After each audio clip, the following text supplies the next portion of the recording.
Assalamualaikum warahmatullahi wabarakatuh. Balik lagi bareng gue Rashid B. Haki. Kali ini gue mau review film terbaru. Judulnya Are You There God? It's Me Margaret. Tayang nggak di bioskop, tapi di platform merah. Kalian tahu sendirilah, Jumat kemarin ini baru banget tayang, 10 November. Jadi masih anget banget. Diadaptasi dari sebuah novel yang pertama kali terbit tahun 1970, karangan Judy Blume. Judulnya sama, Are You There God? It's Me Margaret. Cerita sendiri itu menceritakan Margaret Simon, seorang remaja perempuan yang masih berusia 12 tahun, masih kelas 6 SD kalau di Indonesia. Margaret Simon ini awalnya tinggal di New York, habis itu pindah ke New Jersey. Dari situlah dia memulai kehidupan baru yang punya teman-teman baru. Tetangganya yaitu Nancy, Grace, dan juga Jenny. Geng perempuan-perempuan inilah yang membuat dia mempertanyakan tentang identitasnya sebagai perempuan. Dan juga bukan cuma itu, tapi si Margaret juga diberi tugas sama gurunya tentang pandangan dia soal agama, karena bapak dan ibunya ini beda agama gitu ya. Bapaknya seorang Yahudi dan ibunya seorang Kristen. Itu SD loh, di sana udah ada tugas seperti itu. Keren juga ya. Nah, bagusnya menurut gue ini film yang emang perempuan banget, karena dari sudut pandang perempuan, ditulis oleh perempuan juga novelnya dan juga filmnya. Isu remaja yang jarang mungkin karena tabu dan sensitif, ngomongin soal seksualitas gitu ya. Gimana perempuan juga tumbuh, gimana dapat menstruasi, gimana payudaranya tumbuh besar, dan juga ketertarikan dengan lawan jenisnya seperti apa gitu. Dan gak cuma itu menurut gue isunya, tapi juga soal gimana dia seorang remaja mencari Tuhan gitu ya, mencari agama yang dia akan anut gitu. Dia belajar gimana ke sinagog, ke temple sih nyebutnya dia. Terus abis itu dia juga belajar ke gereja, gimana Kristen dan juga Yahudi tadi. Menurut gue isu yang menarik banget dan relate, dan jarang banget untuk film coming of age mengambil tema dan isu seperti ini sih. Pemainnya menurut gue cocok semua sih. Pemain-pemainnya Rachel McAdams jago banget sebagai Barbara Simon, juga Benny Safdie sebagai Herb Simon, bapaknya itu juga cocok. Itu dia juga seorang Yahudi kan. Yang pasti jadi Margaretnya sih. Yang jadi Margaret itu Abby Ryder Fortson. Nah, itu keren banget juga, karena dia tuh tampangnya polos gitu ya. Gue jadi inget film 8th Grade. Di sini juga dia jadi remaja polos yang oke, dan juga mau belajar, dan juga masih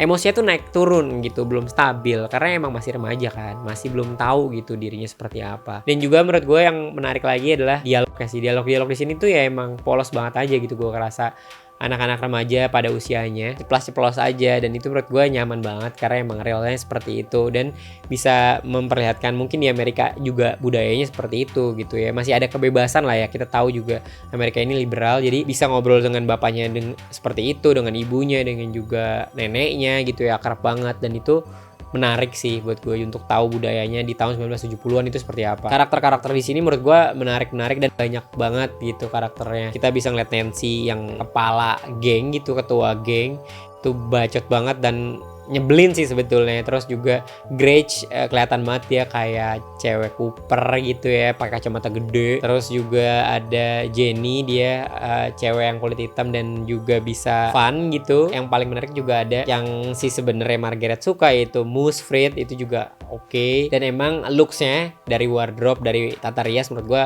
oke banget, dan juga production desainnya oke banget secara teknis, karena semuanya itu bisa relate tahun 1970-an, dan bukan cuma set-set di rumah doang, tapi set-set besar gitu ya. Paling menarik juga selain itu adalah dua budaya gitu ya di Amerika yang kita tahu itu ya culture-nya banyak banget, dan di sini ada budaya Kristen gitu, dan juga budaya Yahudi yang dimasukin di sini. Dan itu kelihatan walaupun nggak terlalu detail, tapi gimana budaya itu dilihat dari sudut pandang si anak remaja Margaret ini tuh kelihatan gimana dia melihat ya udah ini nyanyiannya enak, bisa didengar gitu ya ketika dia ke gereja. Terus ketika kayak sinagog, ke temple, dia juga ngelihat oh gini ya cara sembayangnya orang Yahudi gitu.